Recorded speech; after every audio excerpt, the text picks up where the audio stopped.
Have you heard of the concept of inner child? The inner child concept was created by Carl Jung, a Swiss psychiatrist who described your inner child as a part of your subconscious that recalls all of your past experiences and what you felt when that event happened, the good and the traumatizing. When your inner child is wounded, the negative emotions they cause you to feel can seep into present day and impact your daily activities and relationships. A great example is Rapunzel. Having a narcissistic parent like Mother Gothel taught Rapunzel and her inner child that she isn't intelligent. She can't do anything without her mother, and she can't do anything right. Had Rapunzel not escaped the tower and experienced the world her way, she would have grown to be a woman with that wounded inner child who still believed those awful things about herself and stayed locked in that tower. This is exactly what can happen when your wounded inner child isn't cared for. Have you been noticing your mental health dragging lately? This could be your inner child trying to tell you that they're wounded, and it's time to let some of the crap go. So let's talk about 5 ways you can begin to care for your wounded inner child. Be sure to watch until the end for a little disclaimer on this topic. Number 1, reparenting. When there's a child, there's typically someone in a parenting role to teach and nurture them.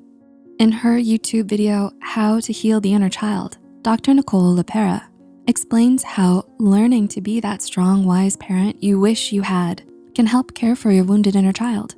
Let's say you're really anxious about a medical procedure coming up, and you can't seem to think about anything else. You feel the anxiety and fear consuming you, but what do? You can practice reparenting your wounded inner child.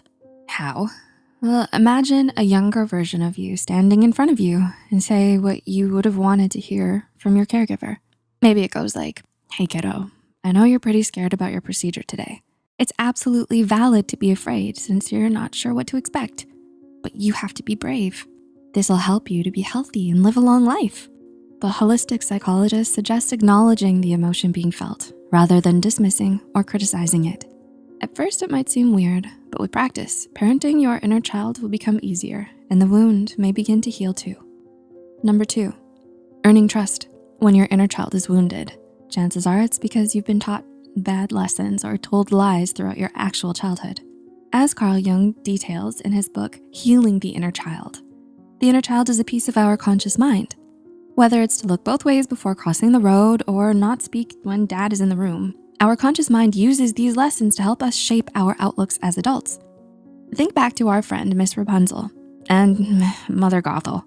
Mother of the Year over here basically told her kid she needs to be locked up for life to be safe because she's so weak, stupid, and gullible. After all of the negativity, Rapunzel's inner child believed that she was better off locked away.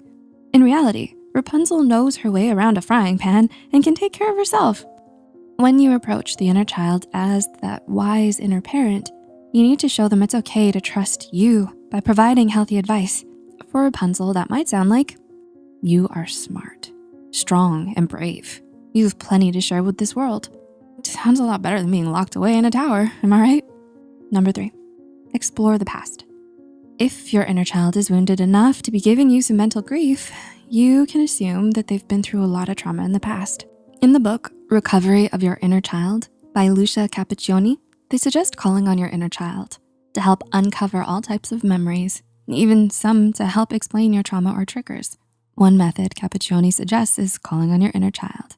Grab a piece of paper and something to write with, it can even be a crayon, and put it in your non-dominant hand and draw a time your inner child was truly happy or truly upset.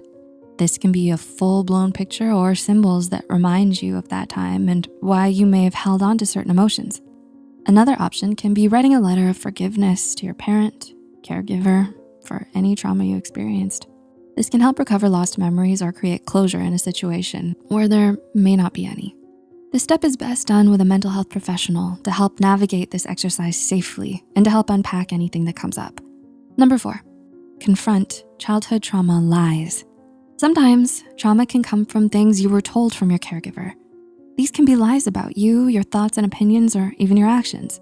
They may not necessarily be true, but you were taught that they are fact. Licensed clinical social worker and YouTuber Patrick Teahan breaks down some of these lines in his video, 6 Lies from Childhood Trauma 2022.